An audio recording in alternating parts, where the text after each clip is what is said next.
wants you to give something back.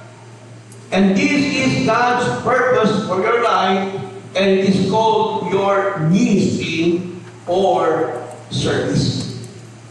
Ito po yung iyong ministeryo at iyong paglilingkod. Parang naman yan, sometimes it is used interchangeably.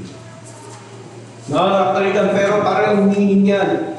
Ministering and serving. Kahit na sa lipunan, dapat meron tayong silbi sa lipunan eh. Hindi lang naman tayo sinilang para sa sarili nating pamilya. Meron tayong ambag sa lipunan. Lalo na bilang mga anak ng Diyos, dapat meron tayong ministry. And remember, number one, alalahanin natin sa ating pagtanggap ng ating mga tungkulin sa Panginoon, you were created to serve God. Di ba? Galing nga tayo sa ating sa lipunan na kapag tinatawag kang tambay. Ha? Pag sinabi kasing tambay, wala kang papel sa lipunan. Di ba? Ang hirap tanggapin, tawagin kang inutil. Sa lipunan na yan, yung iba proud pa na tawaging tambay. Kahit sa pamilya ng ninyo, sa pamilya na lang, pag meron din isang bagay sa inyong pamilya na walang ambag,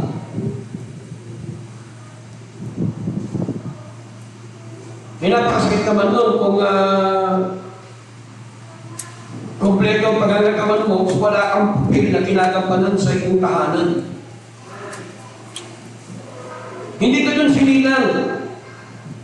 You were created to serve God. Yung nakalimutan ng tao yan eh. Maraming tao ngayon na bubuhay lang sa pansarili. No, tingnan niyo po yung sinabi, look at the statement of the Lord Jesus Christ, I have glorified thee on the earth. I have finished the work which thou gavest me to do. Tinapos ng Panginoon yung tungkulin na ibinigay sa kanya ng Ama. So, hindi po purposeless ang pagbaba ng Panginoon sa mundong ito. Meron po siyang ginampanan na tungkulin. Meron siyang talagang ginawa. At ginapos ang Panginoon ng tungkulin na yan. Kaya ang tungkulin niya, ay mamatay sa krus ng Kalbaryo. Kaya nga yung first phase ng kanyang pagbabalik ay yung pumunta siya dito. Hindi para maging hari, kundi para mamatay sa krus ng Kalbaryo upang ang mga kasalanan natin ay kanyang pagbayaran. Pagbayaran ng Diyos, kung may mga bisita tayo ngayon, pagbayaran ng Diyos sa ating mga kasalanan, meaning to say, tayo ay nagkasala sa Panginoon. At para mapatawad ng ating kasalanan, namatay ang Panginoon sa krus ng Kalbaryo upang ang sino man magsisi ng kanyang kasalanan ay magkakaroon ng buhay na walang hanggan. See? Tinapos ang Panginoon ang paraan patungo sa langit. Ang ganda nung kanina, may isang content sa Facebook na panood ko. Ang ganda ng kanyang teaching. Hinalimbawa niya si Jesus Christ, si Muhammad, at si Buddha at other leaders. Kinumpare niya yung mga yon.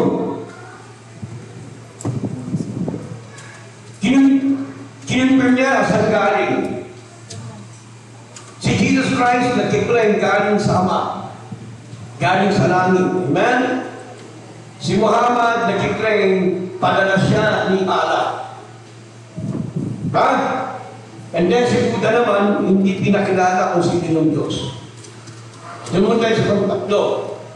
Okay, sa origin, sa point of origin, makikita ninyo sino lang ang pasado.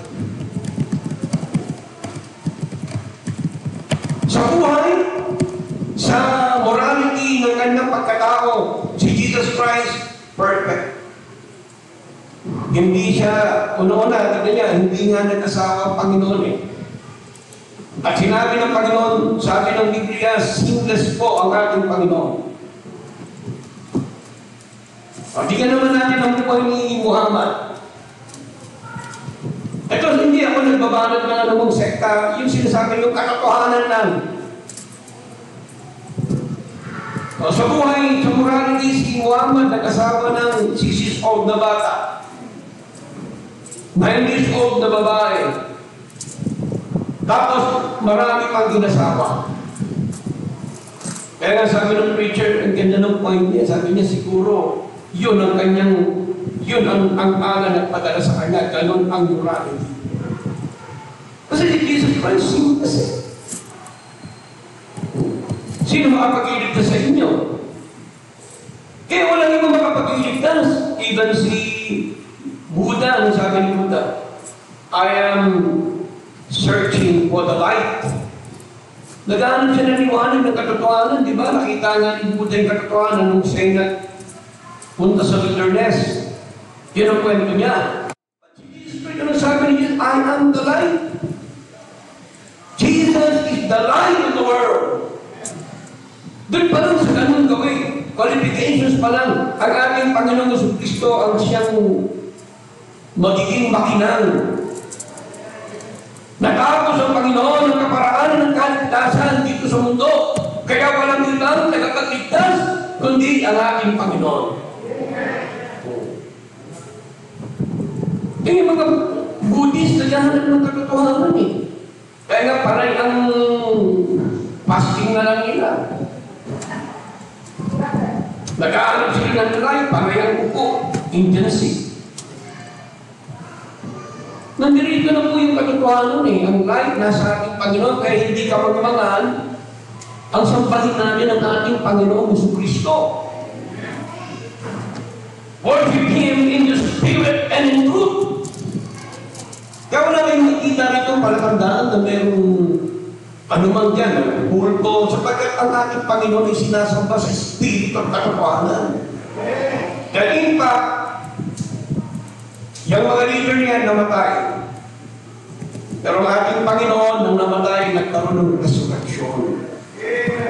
Amen? Sabi nga, yung third doon, sabi nga, si Muhammad, nung siya namatay, ito ang kanyang sinabi. Is that all? Ito lang ba yung buhay ko? Wala silang kasiguruhan sa langit eh. But sinabi ng Panginoon, I am the way, the truth, and the life. No man cometh unto the Father but by Jesus Christ. Maliwanag po, kinatos ang Panginoon. Kaya hindi po tayo tatanga-tanga. We are not blinded. We are not blind. May hindi natin malaman kung saan tayo pupunta. Why? Pinakita na natin Panginoon ang I am the way. Hindi bulan ang ating Panginoon. At ang mga disciples nagtuturo ng ng kaligtasan, pananampalataya, at at kapayapaang tunay. Yan nabanggit nga niya, disciples po ni Muhammad, nagtuturo na kapag nakakita kayo ng Kristiyano at ayaw maniwala sa inyo, patayin ninyo. Ang mga disciples, pag di kayo naniwala, they just preach the Word of God. Kung ayaw maniwala, it's up to you.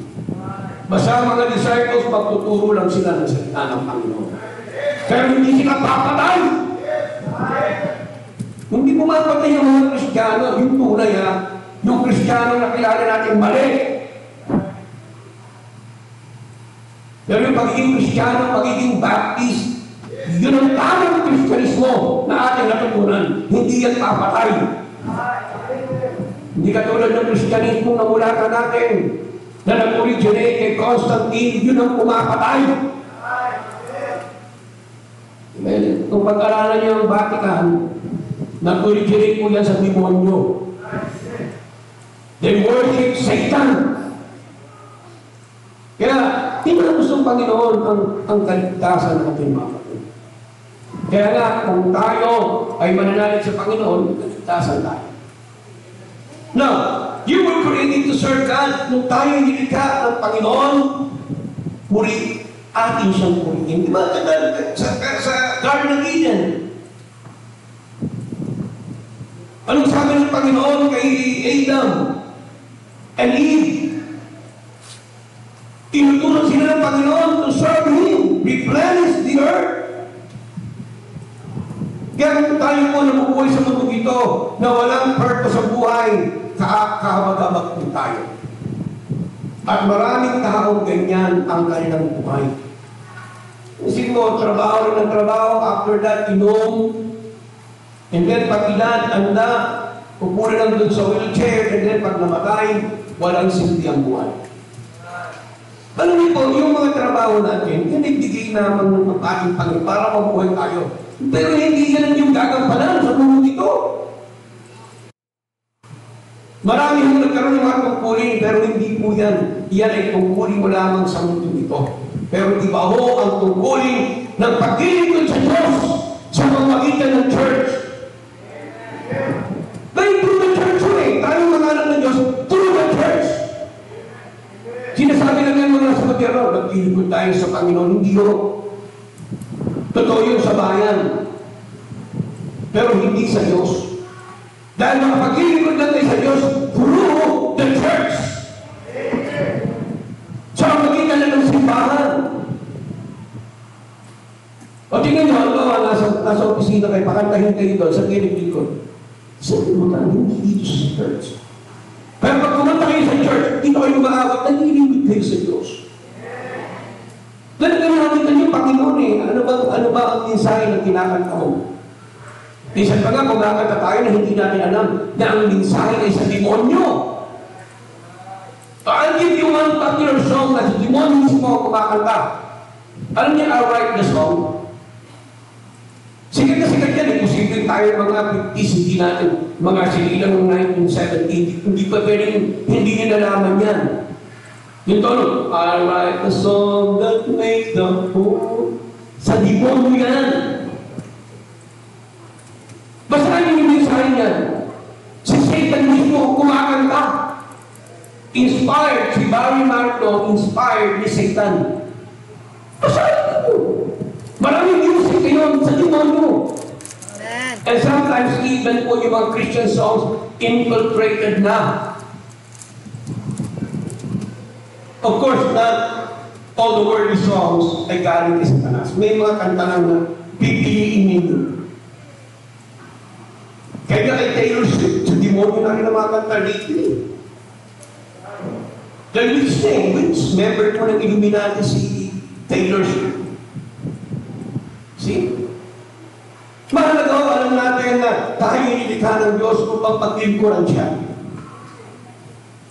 Nakakalimutan ng tao yan eh. Kapag nakaranas na kaginawaan, wala na. So, alam mo yung mga bigi, alam mo ito si Taylor, sabi nila, anak yan ng isang pastor. Sabi niya, ito ba yan? Confirm? Pero tingnan niyo kahit sino ka man anak, kung ikaw mismo hindi tatalima sa salita ng Diyos, malilitaw ka. Kaya si Michael Jackson, Protestant yung pamilya niya, pero tingnan mo, ang mga kanta niyan, inspired by Satan. Mga ganito po ni Michael Jackson. Di nyo nakikita pag kumakanta yan sa concert, nakabalik ang mga babae. Nababalik sila. Mayroon pong enchantment ang mga kanta po nila. Pinagdarasal yan sa demonyo. At ang kinig kayo, ano ba yung mga composer kayo ng mga kanta ng mga artist ngayon, masikat? Halos isa lang ang pinanggalitan. Nag-testimony siya, sabi niya, demonyo eh. Nakakompose siya yung mga kanta niya kapag natutulog siya, bago siya matulog. At merong bumubulong sa kanyang mga boses. At isinusulat niya mismo. At ang mga kumakanta mga singers po, mga demonyong singers. Tingnan niyo yung Nazareth. Yung Nazareth, mga kanta ng Nazareth. Nakikita niyo yung logo nila mismo, demonyo. Iba na ngayon. Kaya marami mga tao talagang hinahatak ng Diablo maglingkod sa Kanya. Sa Panginoon natin, ilan na lang yung ilingkod.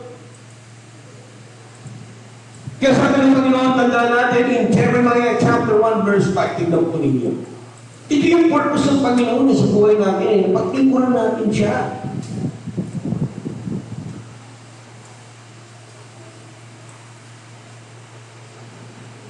Pero sabi ng kapatid, before I formed thee in the belly, I knew thee. Huh? And before thou camest forth out of the womb, I sanctified thee, and I ordained thee a prophet unto the nations. See? May purpose ang Panginoon. Sinabi lang nito kay Jeremiah, pero in reality, ito'y pwede natin i-apply sa bawat sa atin na kayo yun kasi sinilang na eh. Dapat na lumabas ka sa tiyan ng nanay mo, pinili ka ng Diyos. Kaya alam naman natin kapatid na ang ating pong sperm cell, ang ano niyan eh, kapag hindi umabot ng 500 million, yung sperm cell na ng isang magulang, yung lalaki, kailangan 500 million ang kanyang sperm cell. At pagpasok niyan sa womb, pagpasok mo niyan, ang dami mo niyan, kurahan mo yan doon sa tinatawag na egg cell. Sayang, hindi pinapakita, meron niyan ang ganda ng illustration dyan eh.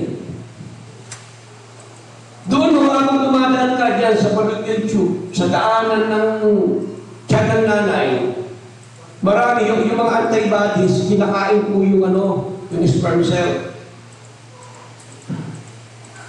So ikaw, nandun ka, natipagunahan ka. Talagang, habang kinakain yung iba, lahat, nauubos yun.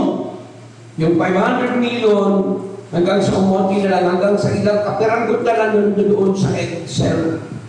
Umiikot-ikot pa sila. Kasi naghahanap ng butas doon sa pinaka-egg cell ninyo, ng babae.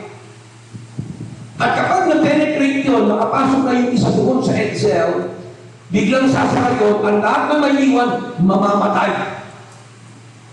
So ikaw yun. Ikaw yung nabuhay, ikaw yung pinili ng Panginoon kahit yung palang sa tiyan, may purpose ka kung ba't kayo sinitang. Ang iba hindi nila alam, binababoy nila yung kanilang mga sarili. Tinatalip na nila ang lumika sa kanila. Kahit sabi natin, kahit anong gawin ninyo, kung mag-trace back tayo sa pamilya ninyo, it will boils down, kapatid, na ikaw ay nanggaling kay Eva Adan. At tingnan niyo yung family tree ninyo. Pausok yan. Kahit yung mga tao sa Pilipinas, yung mga malay, mga igorot, mga lahat yan, makikita nyo, naglakbay papunta rito. Pero saan galing yung mga tao na yun? Makikita nyo pakusok. Kaya nga, di ba, way back 1950s, ilan lang ang population dito. 1950, ilan lang tao papunta rito ng mga Kastinaloy. Nilika tayo, aminan tayo, nagdahalin tayo sa Diyos lahat. At may purpose ang Panginoon sa atin, mga kapatid. Kaya sabi na, before I formed in the belly, I knew thee. Ano yung sabihin ng I knew thee? Sabihin, may plano ang Diyos sa iyo. Meron kang dapat gampanan. At yung trabaho yan ay dapat mong tapusin. God has carefully shaped for your purpose. Ano yan kung ipapagkatiwala mo lang yung sarili mo sa Panginoon, sa purpose niya, ipupunod niya. Kaya lang ang tao mahilig sa kanyang tinatawag na free will. Yung kanyang puso ang kanyang sumusunod. Kaya ang buong mundo nakalimot sa Diyos. Kaya anong purpose sa mundo? Wala. Ang hirap ng buhay natin, kita mga kahit sa bansa natin, walang purpose eh. Ano bang direction meron ng bansa natin? Kahit sino leader ilagay mo. Di ba? And for special assignment, dapat tayo ang Panginoon na nalilisar ninyo ang inyong tungkulin sa Panginoon. Bihira yung nakakaintindi niyan. Kasi ipapaalam sa inyo ng Diyos yun. Hindi pwedeng hindi. 2 Timothy chapter 1 verse 9, tignan po ninyo. Sabi ng Panginoon, number 2 is that you were saved to serve.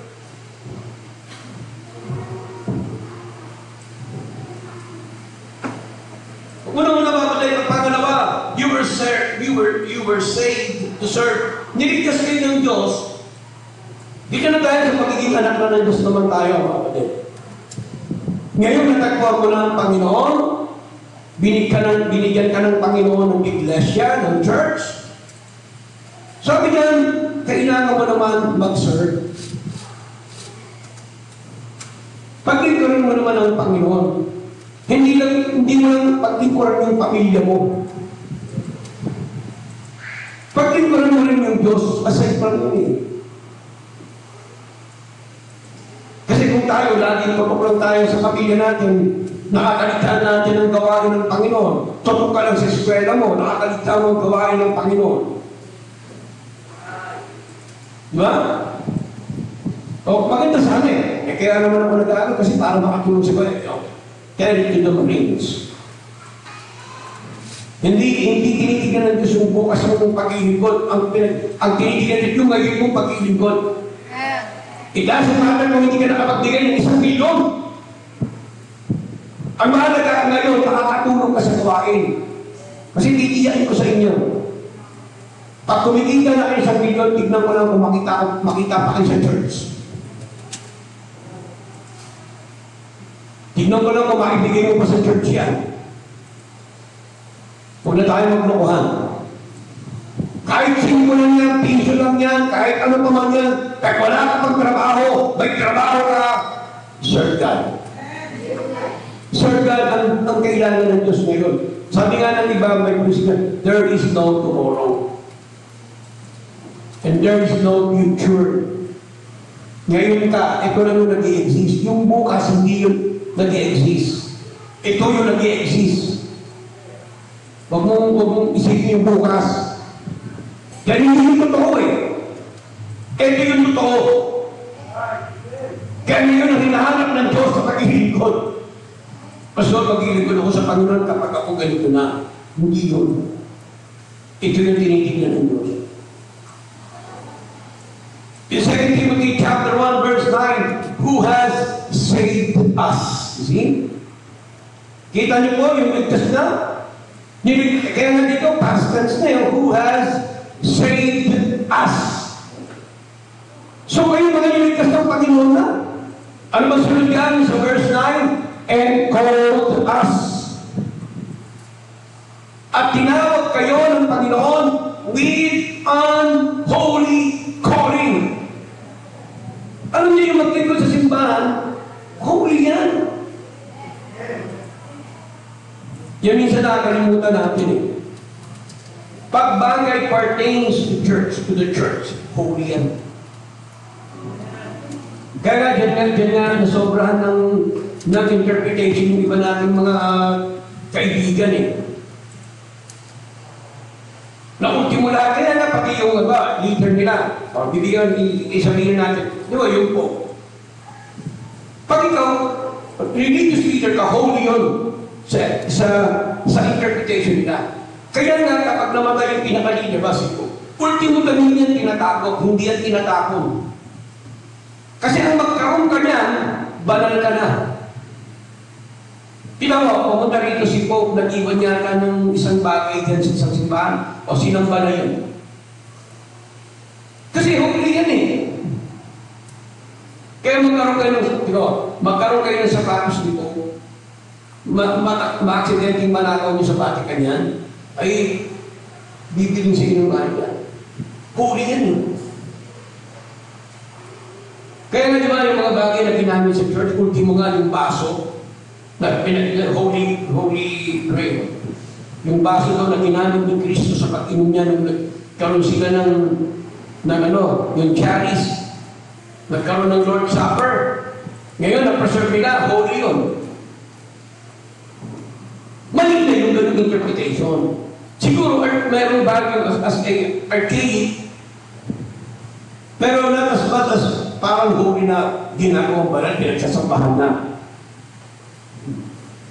Doon sa Pampanga, meron doon ang pinaniniwala na kahoy na ginamit kay Kristo nung pinako.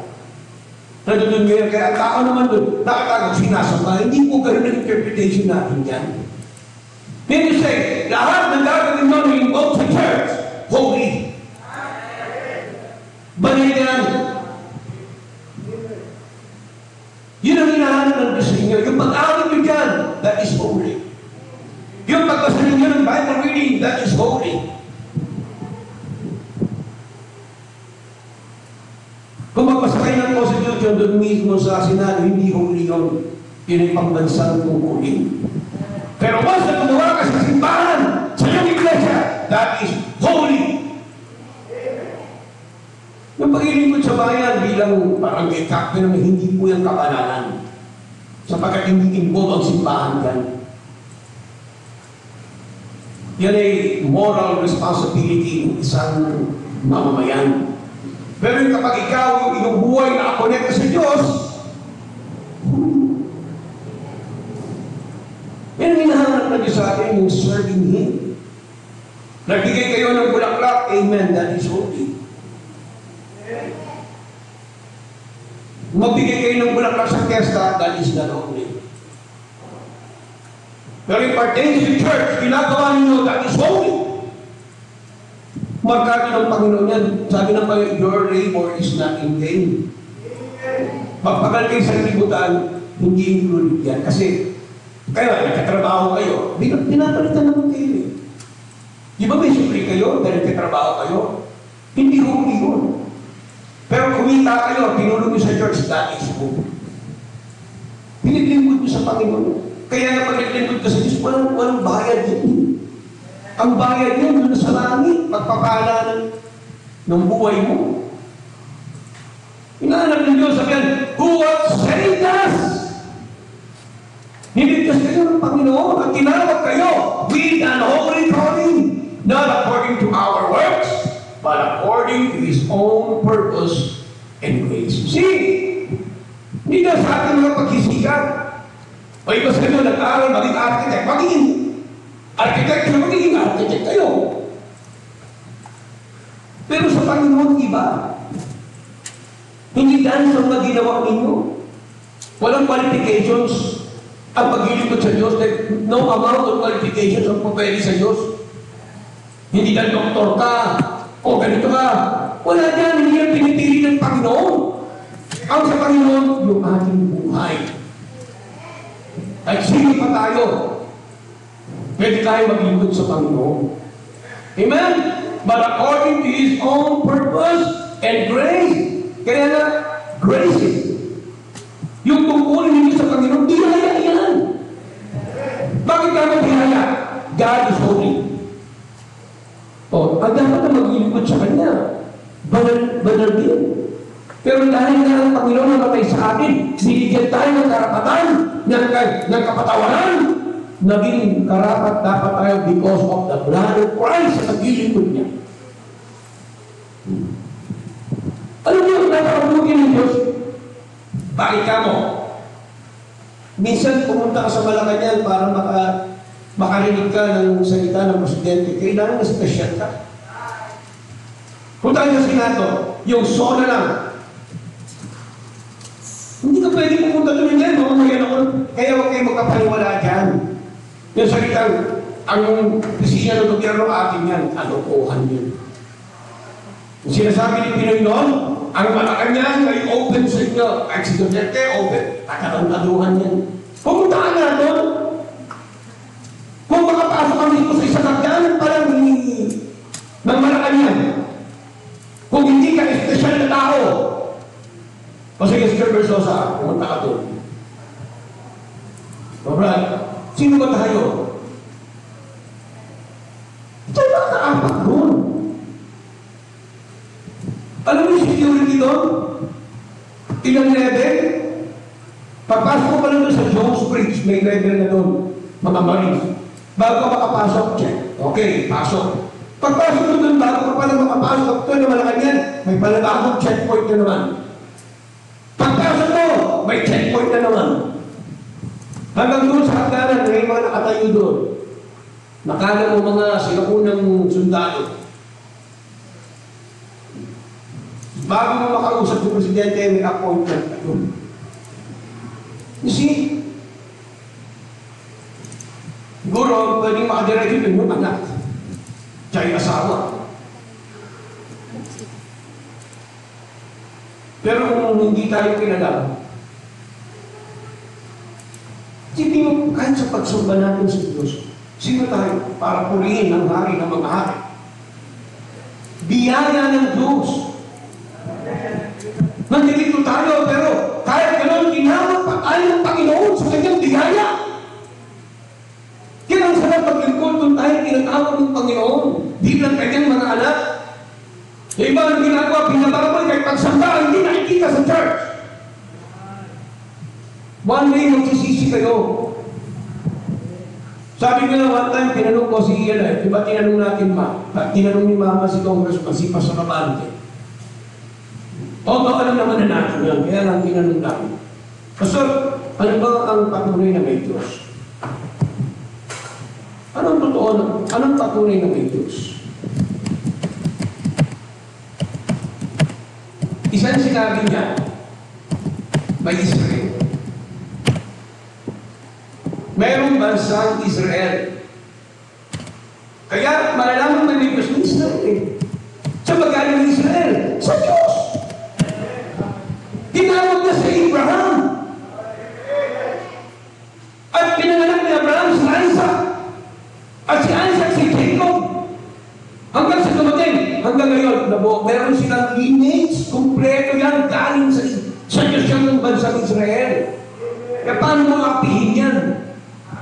Hindi mo ba sila natuto, yung mga Arab countries? Pinaniniwala pa rin na si Allah kahit hindi na totoo. Masakit man sabihin po yun. I'm just telling the truth. Bago lumabas ang Muslim ko, 600 years later, si Jesus Christ nabuhay ng AD, BC 4. Sa Old Testament pa nga ang Panginoon nasasakop eh, yung pinanganak siya. Galing. Pangalawa, ito ang tunay na may Diyos at tunay na may Kristo. May simbahan. Sa tingin nyo, bakit nagkaroon ng mga churches? Kasi sabi ng Panginoon, I will build my church. Itatag ko ang aking simbahan, sabi ng ating Panginoon. Kaya that's why maraming churches. Ibig sabihin, totoo na may simbahan sapagkat, at totoo na may Diyos sapagkat may church. Binigay sa inyo ng Diyos yan. Alam niyo bakit? Kung hindi hinayaan ng ating Panginoong Jesucristo na magkaroon ng iglesia, wala tayong sisimbahan. Israel lang ang meron. Sapagkat sila lang ang binigyan ng Diyos ng templo. Hindi binigyan ng Diyos ng templo sa iba't ibang mundo, sa iba't ibang bansa. Israel lang ang binigyan niya ng templo. Kung saan ang Diyos bababa at sasampayin ng mga tao doon saan? Sa Jerusalem. Pero salamat sapagkat ang paningin ng Diyos ay tiningin niya sa ating mga Gentiles po tayo. Wala tayo sana kaligtasan lahat. Pero salamat sa Diyos. Dahil sa biyaya, He has saved us and called us with the unholy calling. Pagbiyaya ng Diyos, pumatay dito tayo. Kaya huwag niyong baliwalain ang pagpunta sa simbahan sapagkat nagbiyaya ng galing sa Diyos. Binibigyan tayo ng Panginoon ng pagkakataon makapaglingkod sa Kanya. Huwag natin talikuran ang panawagan ng Diyos. Simpleng open-open, nawawala tayo. Which was given, kaya tingnan mo, one line, ang ganda ho nito, para sa iyo, verse 10. Sabi niya, you who have saved us, si Christ po ang ating Panginoon, and called us with an holy calling, not according to our works, but according to His own purpose and grace, which was given us In Christ Jesus, listen, before the world began. Sipag yung plano. Hindi pa nagsisimula ang mundo. Nasa plano pa rin ng Diyos. Wow! Amen. Sipin mo yun? Hindi natin malaman kasi walang time po ang langit. Nabilang lang po tayo, nilikha tayo. 6,000 years ago. Pero sabihin, nasa plano pa rin ng Panginoon yan, ng Godhead, na tayo igalangin. Na ikay galangin. May purpose ang Panginoon sa'yo. Ganun kaya ka-mahal. Individually. In God's kingdom, you have a place, a purpose, a role, and a function to fulfill. This gives our life more significance and value. No? Nagiging makapulo ng buhay natin. Kaya diba lagi yung ulit sa inyo? Minsan sa libutan, hindi kayo pakikinggan. Sino ka ba sa work? Ang mundo, hahanapin lang yan. Yung yung super ganda. Yan sa Facebook. Kahit sa mga YouTube ninyo, sino ba yung mga sumisikat dyan? Si Marian, pag-kumembot lang si Marian, 8 million na kagad yung likes. Ikaw, kahit nagubad ka na, kahit isa wala eh. Kasi ang mundo, ganun eh. Mapangkapin sa libutan. Pag wala kang kapangyarihan, sino ka ba? Right. Pero sabi ng Panginoon, in God's kingdom, you have a place. Amen. Sa kaharian ng Diyos, meron kang lugar. Wow! Oh, amen? Kaharian ng Diyos. Alam niyo, sabi nga sa inyo, kung marirealize ninyo, ang kaharian ng ibababa ng Diyos dito sa mundo ito. Sino ba hindi naglalaway sa ginto? Sino hindi naglalaway sa ginto? Pag nakikita nga tayo dyan, kahit sa mga social media natin, may nagbubungkal din ng ginto isang bundok. Magigigil tayo, sana nandiyan naman. Alam mo, somewhere in Africa, hindi ko alam kung saan lugar eh. Nakasara yung gate eh. Pag binuksan yun, lahat ng tao, grabe, sa gold mining, ang daming tao. Kasi kung saan-saan na talagang mayaman po kasi Africa, napakayaman mo sa libro niyan. Dahil sa Biblia, lahat ng mga stones nandiyan dyan. Mga precious stones nandiyan dyan sa lugar ng Africa, kaya napakayaman yan. Kaya lang masama lang sapagkat may leaders silang mga corrupt. Hanggang ngayon, pero mo, ang katotohanan pala yan, ang Africa is 7 times larger sa Russia. Pero pag tingnan lang isang toong mapa, ang liit. Ewan ko lang, kasi katulad sa mga seaman, si brother, nagkakapag-circumnavigate yan sa mundo. Pero may laki, pinalalabas na maliit. Kaya ang Pilipinas, baka malaki rin sa totoong buhay eh. Kasi sino ba ang, tanong ko sa inyo, sino ba ang umalis ng Earth na nakita yung picture sa labas ng mundo? Kahit yung moon landing, fake naman yun eh. Fake po yung moon landing na yan, hindi po studio lang yan eh. Ako naniniwala hindi sila nakalabas ng mundo. You know why? Because there is what we call water canopy sa mundo ito. Nasa Bible yan eh. And God divided the waters. Kaya hindi ka makakatouch dyan. Wala akong pag kayong paniwala sa planetarium solar system. Saan makakita niyan?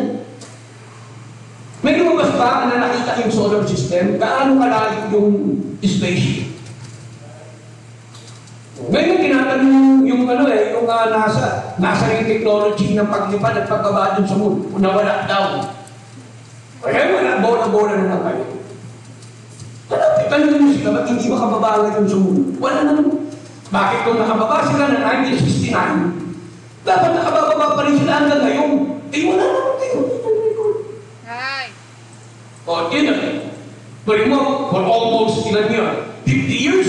O where is the technology? na nakabababa ng buwan. Wala. So one day, bababa mismo ang city of God. At ang mga anak ng Diyos ay may place sa kingdom of God. Kaya nga dito pa lang po sa lupa, dapat alam mo na ang tungkulin mo sa Panginoon. At mapili mo yun, ikamamatay mo yun.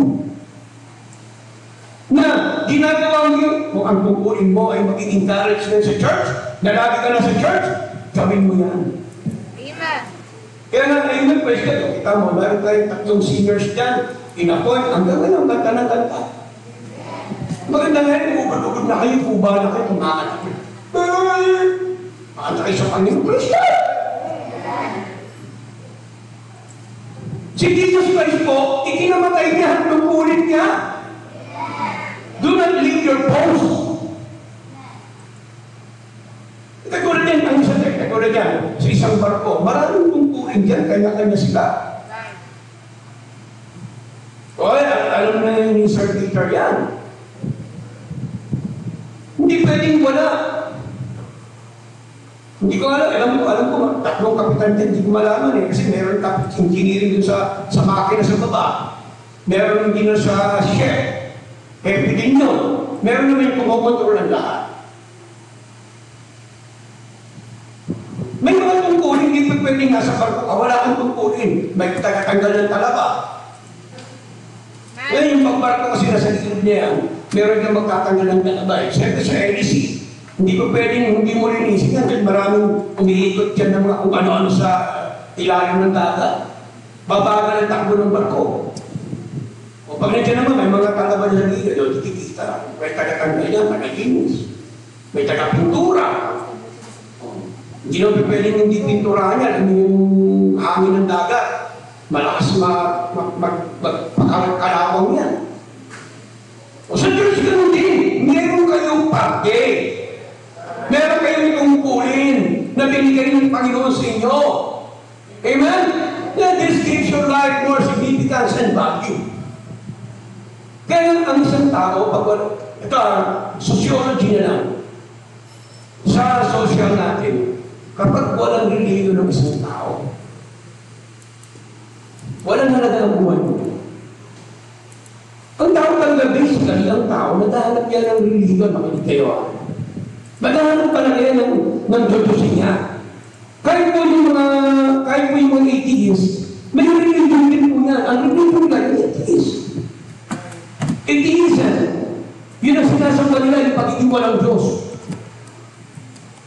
Basically, lahat ng tao naghahanap yan ng kanyang sasambahin.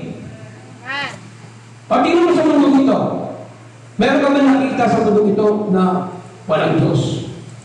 Kahit sa kasulok-sulok ng mundo, may sinasamba pa rin sila ng mga anito. Kasi bakit? Kung na nagkakaroon ng significance yung buhay mo dahil alam ng tao, innate sa puso niya, na kapag namatay siya, meron siyang kakaharapin. Pero hindi na nila alam kung sino. Kasalamat ang Diyos, nilingin sa'yo. Amen. Wow! Nilingin sa atin. At alam natin, ang ating sinasamba, hindi tayo kulang.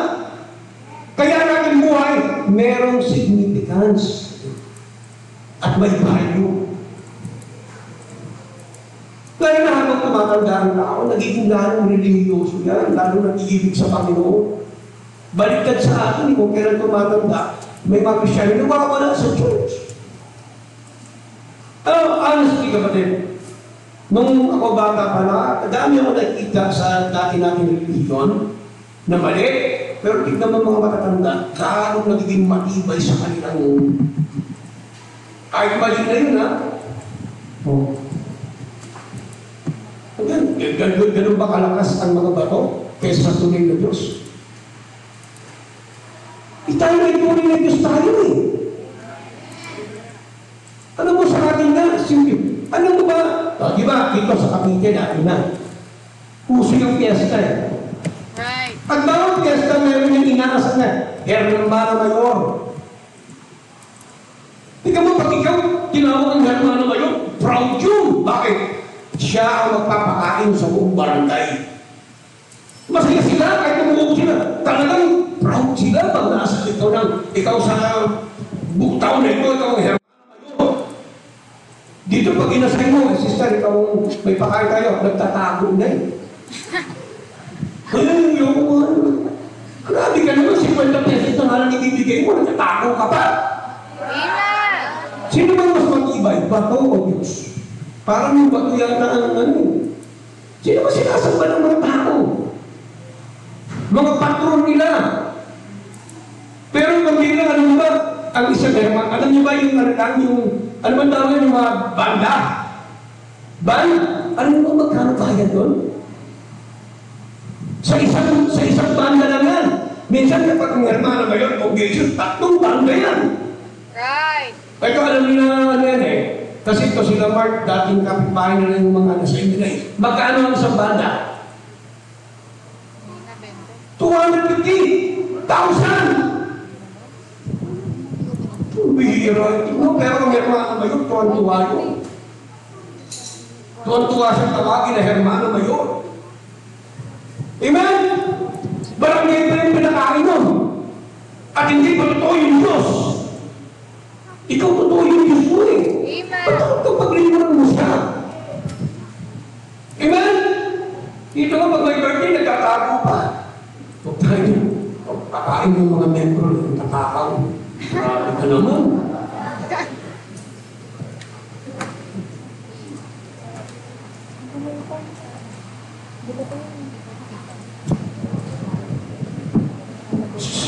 Kung mali pa ano sa birthday ko kasi pa-expect pa ni Pastor, maghahanda pa ako. Grabe ka naman. Dito nga mga membro, kahit pa rin lasa ng spaghetti, kinakain namin. Paan ng manok, soft na kami, hindi kami naghahanap. Pero alam mo, doon sa pag-hermana mayroon ka, ang lutuan. Ha? Ang lutuan, ganyan kalaki, oh. Paala yun, paala. Di ba ba ito? Amen. Paala yun, ang pakakainin ng libo. Ano, kaya tinatanong ko sa inyo, sino ba nagpapala? Yung mga bato o yung Diyos? Pero parang mga bato ang nagpapala kasi ba't iniyaman ng mga to? Kung meron ngayon natagpuan yung tunay na Diyos, ngayon ka pa nag-iwa? Tunay yung Diyos mo. Paano magkakabago yung buhay mo? Hindi ka marunong maglingkod sa tanong Diyos. Amen? Kahit kwentahin mo pa, ito ha, kwentahin mo ang ginastos mo nung hindi ka mananampalataya dyan sa mga Diyos-Diyosan na yan. Kaya ginastos mo na yung tunay ka ng anak ng Diyos. Kaya ako, kinukumpay ko sa sarili ko, kaya ako, mas hinihigitan ko ang pag-ilimod ko sa Diyos ko ngayon. Ganun bata ako sa Krista lang ko eh. Doon kami kay Father Lugi. Nagbabasa ko ng pasyon. Nag-rosaryo ako. Ang bilis ko mag-rosaryo. Kaya na ngayon, may malis ko pa yung rosary.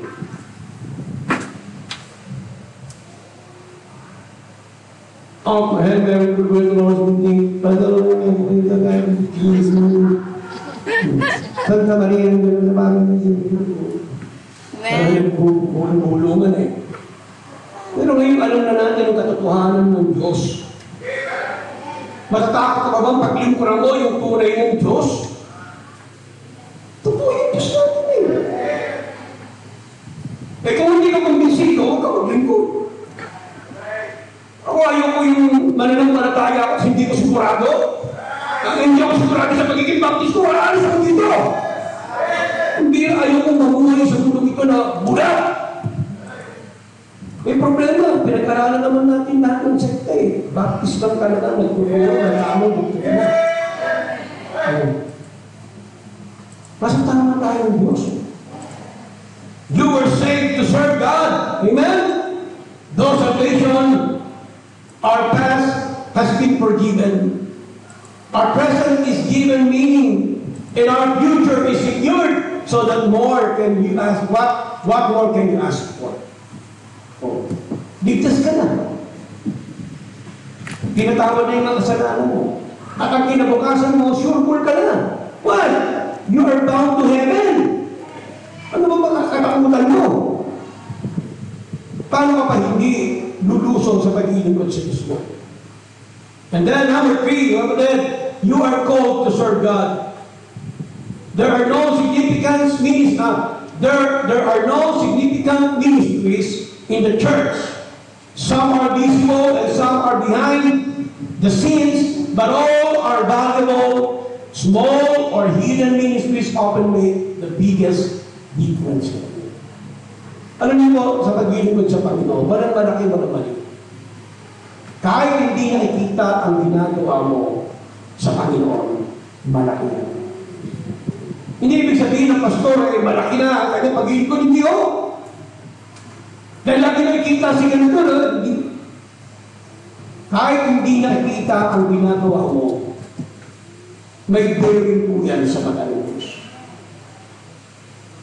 Hindi mo minili ang Diyos ng gawain mo.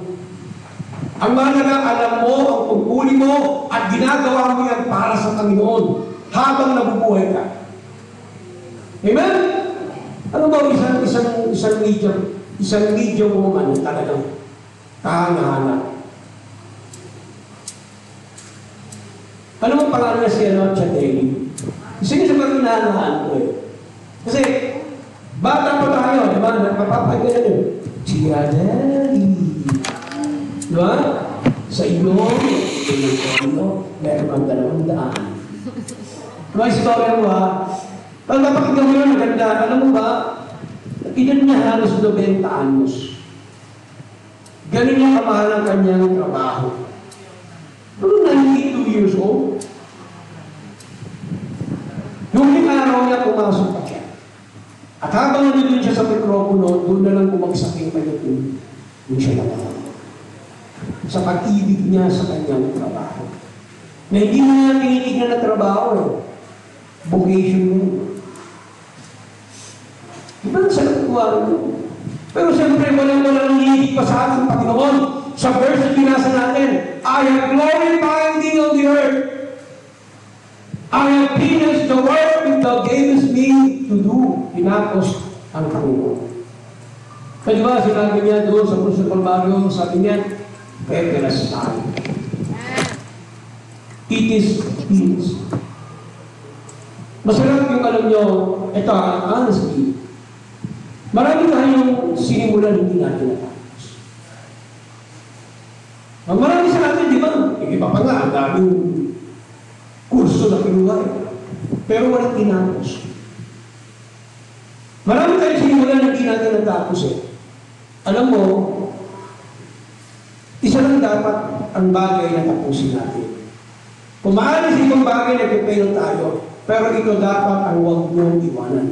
Ang paglingkuran ang Diyos sa hindi niya gawain para sa iyo. Ako, isa lang ang prinsipyo ko eh. Mapailan na ako sa iba. Huwag lang sa Diyos. Huwag lang sa paglingkod ko sa Panginoon. Meron tayo kapatid, maaari sa ibang bagay na bibigyan tayo. Kasi ano ba sabi ng Panginoon? Sa tumawag sa iyo, siya rin ang magbibigay ng kalakasan para tapusin mo ang trabaho at ibinigay ng Diyos. Amen? Kaya alam niyo po sa ating mga kabataan, sa ating mga adult, kung nakita mo na yung tungkulin mo sa church, gawin mo. Gawin mo. Huwag kang mapagod sapagkat dyan ka hinahanda ng Diyos. Sa mga kabataan na hinahanap niyo pa lang, hanapin ninyo at panalangin niyo sa Panginoon. Panginoon, saan ba ako para sa church? Ano ba ang... Alam niyo minsan, kung nandito, ibigay ka ng sa... Binibigyan kayo ng tungkulin minsan. I understand, meron nga niya, binigyan ng tungkulin niya sa computer. Ilang panahon lang, wala na. Tapos lipat lang kayo dito sa music. Tugtog-tugtog naman kayo. Pag bukas mo ka naman, wala na naman kayo. Saan ba gusto ninyo? Kailangan may fix kayong isip.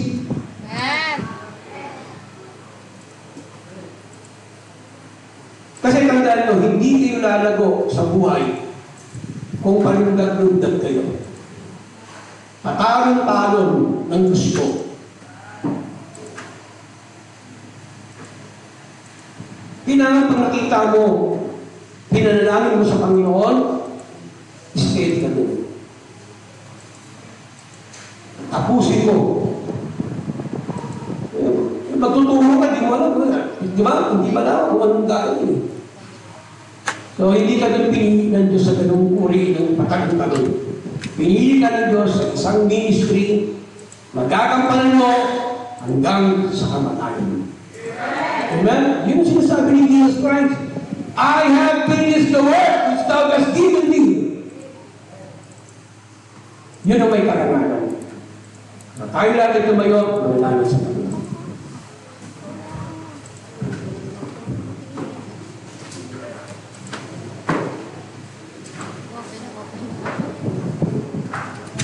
Amen. I will die because He is. Amen.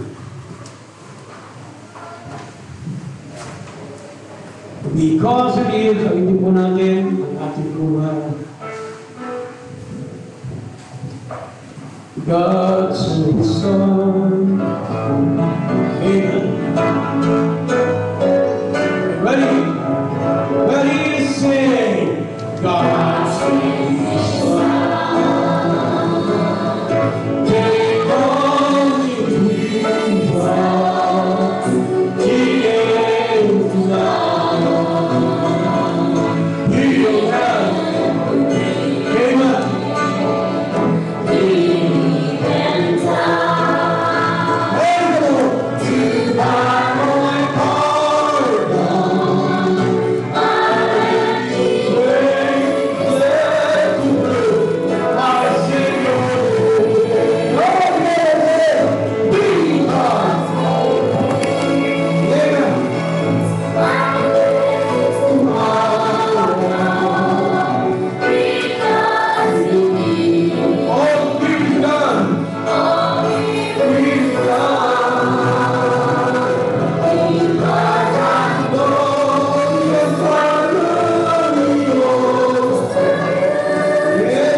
Manalangin sa Panginoon, ang manaming Diyos na nakita sa lahat.